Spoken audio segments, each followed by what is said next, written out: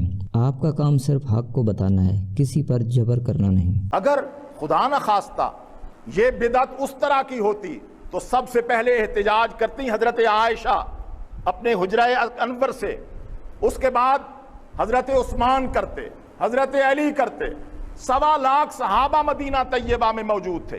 بعض لوگوں کا خیال یہ ہے کہ حضرت علی رضی اللہ تعالی عنہ تو تراوی پڑھانا ہی نہیں چاہتے تھے، لیکن انہوں نے حضرت عمر کے جبر کی بنیاد پر تراوی میں شرکت کی۔ لیکن ان بے وقوفوں کو یہ معلوم نہیں ہے کہ حضرت عثمان کی شہادت کے بعد 4.5 سال حضرت علی خلیفۃ المسلمین رہے ہیں، انہیں پورا اختیار رہا ہے۔ اگر حضرت علی بادل نخواستہ یہ پڑھ رہے تھے تو اپنی امارت اور خلافت کے دوران آرڈیننس جاری کر کے اس کو منسوخ کر سکتے تھے، لیکن حضرت علی نے خلیفۃ المسلمین ہوتے ہوئے بھی تمام رمضانوں میں 20 رکعت تراویح خود ہی ادا کرائی ہے۔